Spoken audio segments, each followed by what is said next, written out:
Okay, so this is section 8.1 in the textbook, basic integration rules, and basically what your textbook is doing is going back over a bunch of different integration techniques that we've seen to solve different problems and apply the algebra that you may have forgotten about. So in this first one, expand the numerator. Really, anytime you have something raised to a power, you can expand it. And then once you have it expanded, you can apply integration rules to each term that are appropriate. And this goes true for the numerator also. Sometimes when you expand it, you'll say, oh, look, the numerator is the derivative of the denominator. I can apply a log rule to it. So whenever we have something to a power, if we're not sure how to proceed, we start by expanding it and see if that works. Next in line is to separate the numerator. So if we have two terms in a numerator over the same denominator, we can break that up. So I can take this 1 and put it over x squared plus 1, and that's what we have here. And then we can have a second fraction plus x over this x squared plus 1. That's what we have here. And then you would say, well, what integration rules would apply to these? The first one might be an arctan, the second one might be U substitution, and then you would go on and evaluate them. Completing the square, this is an algebra technique we've seen show up in a few examples throughout the book. So we're going to take a look at this one down below. We'll work it out, but we'll say how do you take this 2x minus x squared and use completing the square to rewrite it in this format. So we'll look at that. Divide improper rational functions. So when it says improper, that means that the numerator either has an exponent larger than or equal to the denominator. If that's true, you do long division. If the numerator exponent is less than the denominator, then it is a proper fraction, and you wouldn't need to do this step. So through long division, we see that we can at least divide once into it, and then this is the remainder term.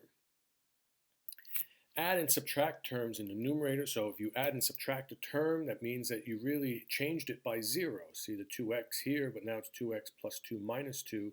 So that cancels them out, and it doesn't change it, but it gives it a new look, a new form. And you'll see that the book grouped the 2x plus 2 in one numerator and the minus 2 in the other. Well, if we do this, this numerator is the derivative of the denominator. The denominator of x squared plus 2x plus 1 is 2x plus 2. U substitution would solve this integral. And over here, the derivative of the denominator is 1, so we can pull this 2 outside as a scalar and just use simple U substitution. Using trig identities, we've seen that throughout the book also. We're going to see that more in the chapters to follow. So here they're just showing a Pythagorean identity, how we can replace cotangent squared. You can do this with sine squared, cos squared, secant squared, tangent squared, and replace them with their Pythagorean identity counterparts. And the last one here in the list is multiply and divide by the Pythagorean conjugate. It doesn't have to be the Pythagorean conjugate. It could be any conjugate. We did this with radical conjugates. But yes, this here is the Pythagorean conjugate because 1 plus sine x times 1 minus sine x gives you, after you FOIL it, 1 minus sine x squared, which is a Pythagorean identity that can be replaced with cosine squared. So they're giving emphasis on the Pythagorean conjugate, but we use conjugates all the time with radicals. Great, so let's look down at this example of completing the square.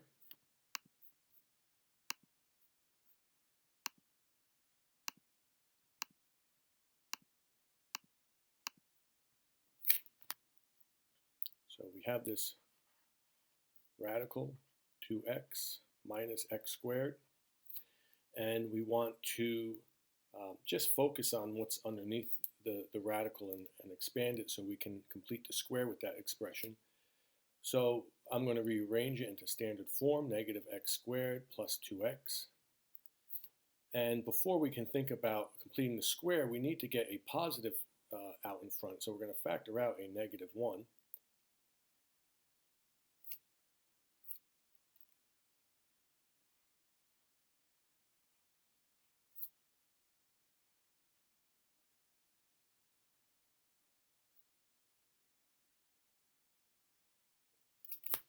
So now we see that now that we factor the negative 1 out, it's a positive x squared minus 2x. And now that we have a positive lead coefficient, we can put the third unknown term for completing the square. And completing the square asks that we take the middle term and we divide it by 2. and then square it. And then when we do that, we would get just a simple 1 here. So once we've completed the square, it becomes easy to factor.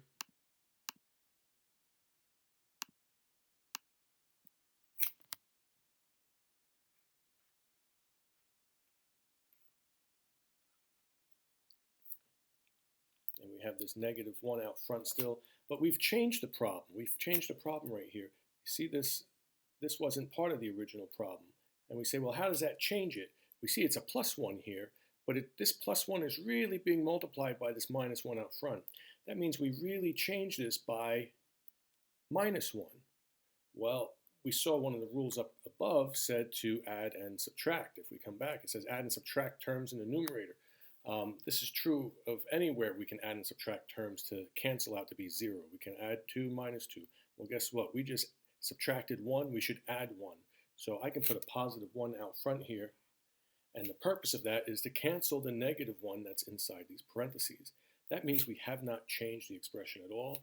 And now this looks very much like the expression we see under the radical. So I'm going to just put it back under the radical.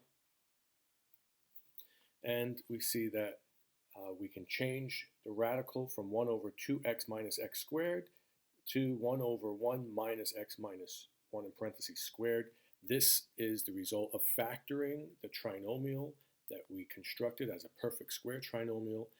They call this completing the square. Again, when you add the constant, you have to balance it with a constant. Make sure you take into account the coefficient outside.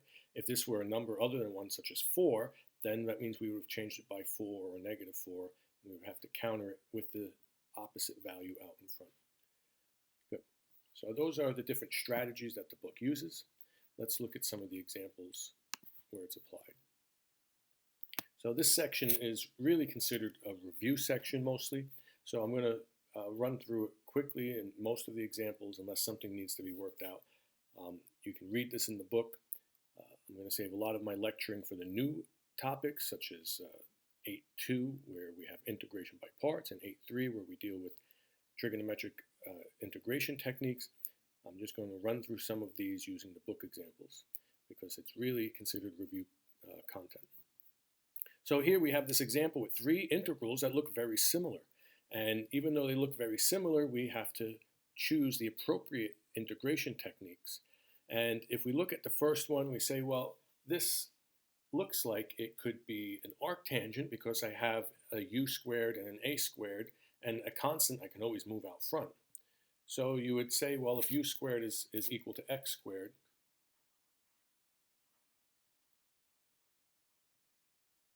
then you would say, well, that means that u is equal to x.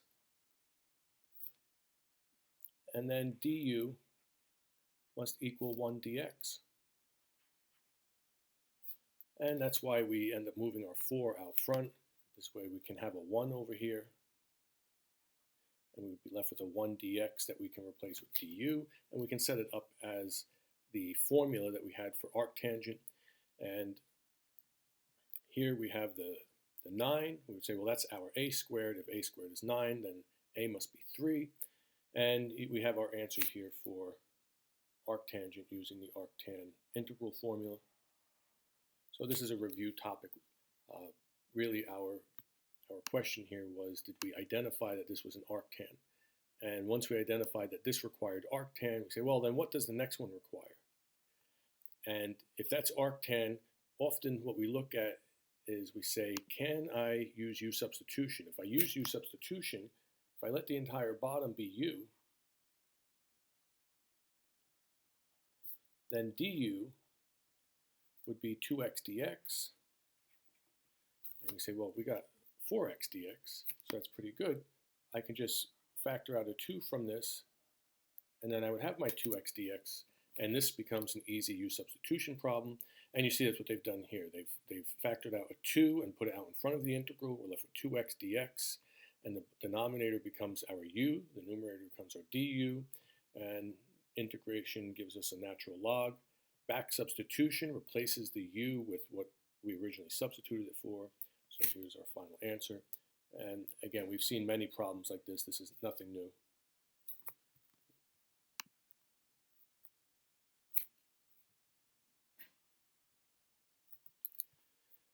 So we want to look at the next example and say, well, how does this differ from the others? And one of the rules that we saw in page 1 with the notes and the suggestions and techniques was if the exponents were the same, it's improper. We need to do long division first. So after long division, you'll be left with an expression. So let's come down and see. After we do long division, this is the expression we're left with, 4 minus 36 over x squared plus 9. This is the remainder. That's the result of the long division. Pull the 36 out front as a scalar, and you're left with 1 over x squared plus 9. So this is arctan again, power rule here. So we see that we needed to use 2 separate integration rules. But the first step was long division, to rewrite it, and then identify the integration rule for each one. So you get your final answer down here.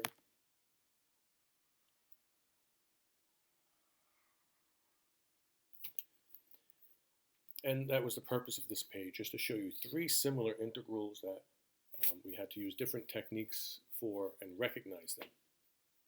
So if we go to the next page, we'll start to see some of the other techniques that the textbook had suggested from the introductory page. And here we see we have 2 terms in the numerator. So we separate it into 2 fractions.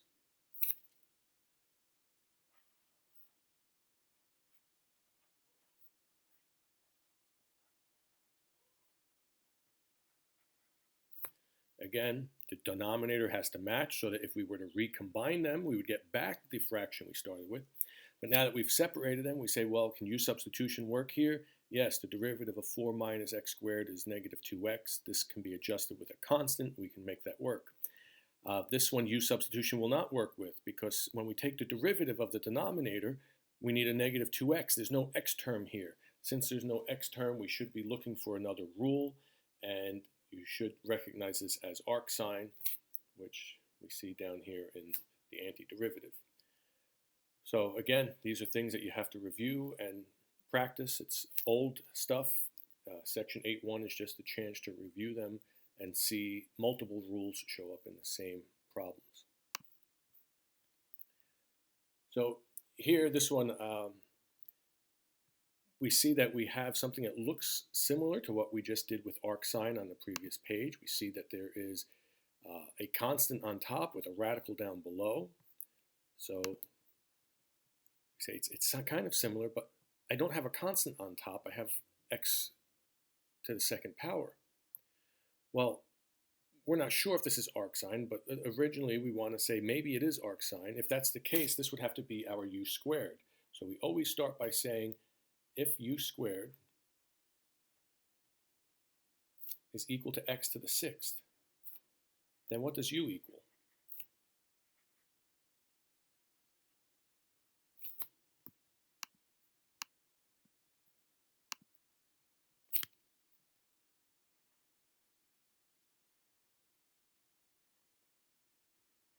And you should say, well, x to the 3rd, because x to the 3rd squared is x to the 6th.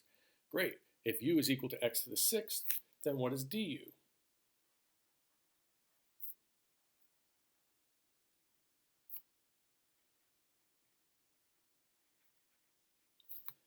So remember, whenever we use our u substitution, we have to identify u squared, then u, then du, and we say 3x squared dx. We say, well, look at that. We have the x squared dx. I just need the 3 out in front here. So we need to make an adjustment. If I make the 3 out here, that's something new. I need to balance it. We put the 1/3 out front because 1/3 times 3 is 1. We really didn't change the integral then. And now we have to come over here and say, well, then let's look at our a squared term.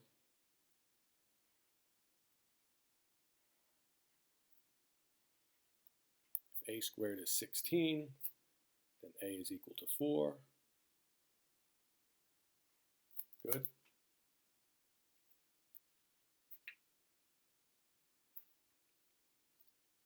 And now we can rewrite this integral so that it looks just like the arcsine template.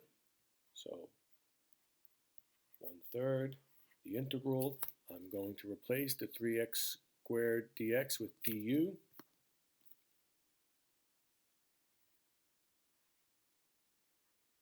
And I'm going to replace the radical down below with 4 squared minus u squared.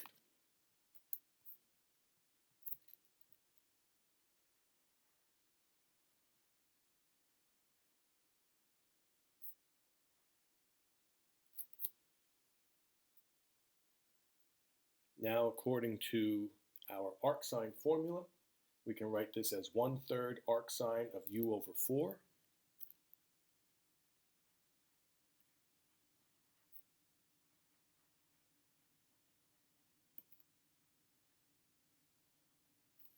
plus c, because it's an indefinite integral. And then we go back, we say, well, what was u equal to? U was equal to x cubed. So our final answer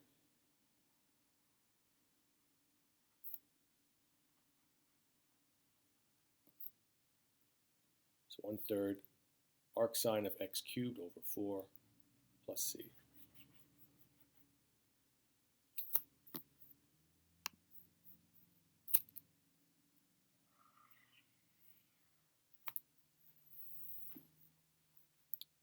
So again, when we see the radicals, we have to try setting the function part to u squared, and then finding u, and then finding u's derivative, and then see if it fits everything that is up above. If it does, then we can make the adjustments if needed, identify a, and apply our formula.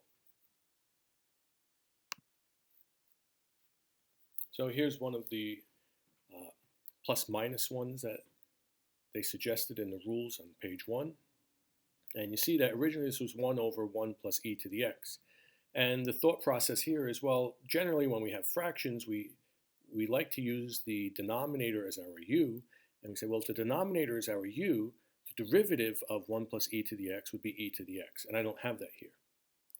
So they said, well, what if we added e to the x and subtracted e to the x? Then that doesn't change the function. It's, you know, when you add and take away something, it's changing it by 0. And once they have this numerator, they split it up right here, saying that 1 plus e to the x over 1 plus e to the x, well, that's 1. Let's put a 1 in front of here. And then we have the minus e to the x over the same denominator, because we're splitting up the fraction, so minus e to the x over 1 plus e to the x. And we just got done saying the denominator, if we took its derivative, we would get e to the x dx. Now we have that u substitution will allow us to finish the second integral. Power rule is the first integral. So we see the antiderivative of 1 dx gives us x. And here the denominator would be u. The numerator is a perfect match for du. And you would get 1 over u. The derivative of 1 over u, the antiderivative of 1 over u is natural log of u, which then you would replace the u with 1 plus e to the x. So I just used the book example here because they were illustrating how to add and take away. And after they did that, notice that these two are matched, so we grouped them, so it would cancel and give us 1. And then this would give us that du that we needed when we set the denominator to u and derivative. It would give us a perfect match and allow us to complete the integral.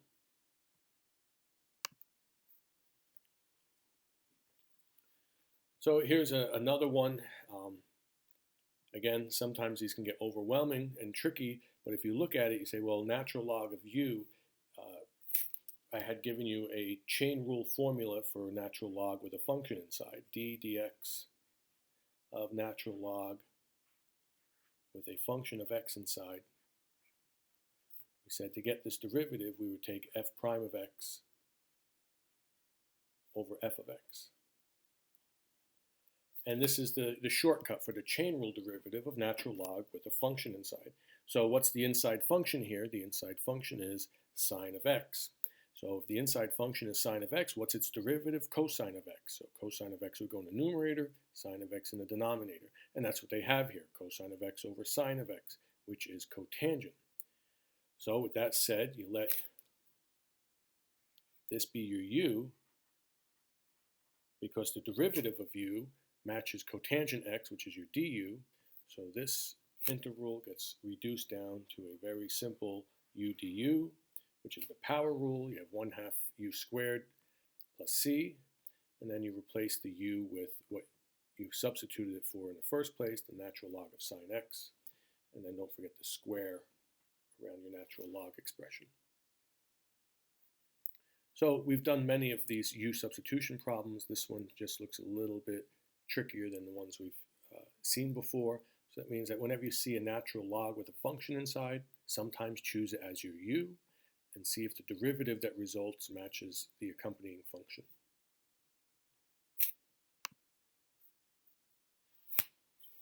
And here we're using a couple of trig identities, or one trig identity and one U substitution. All of our trig integrals, we know how to integrate when there is a simple monomial variable with a lead coefficient of 1 inside. So we like to replace anything more than a simple x with u. So we say let u equal 2x. That's what they've done here. That means that du equals 2 dx. So there's not a 2 in front of this dx. If we were to put a 2 to multiply this dx, we'd have to balance it with a 1/2 out front because 1/2 times 2 is 1, and multiplying by 1 changes nothing. So that's how we get the 1/2 tangent squared u du. We've done our u substitution step. Now replace tangent squared with its Pythagorean identity, secant squared minus 1. And we should know that the antiderivative of secant squared is tangent. And then this is just power rule. The antiderivative of 1 is u. And then you distribute the 1/2 through. You get 1/2 tangent u minus u over 2 plus c. And then replace your u with the 2x and the 2x here, and you get your final answer.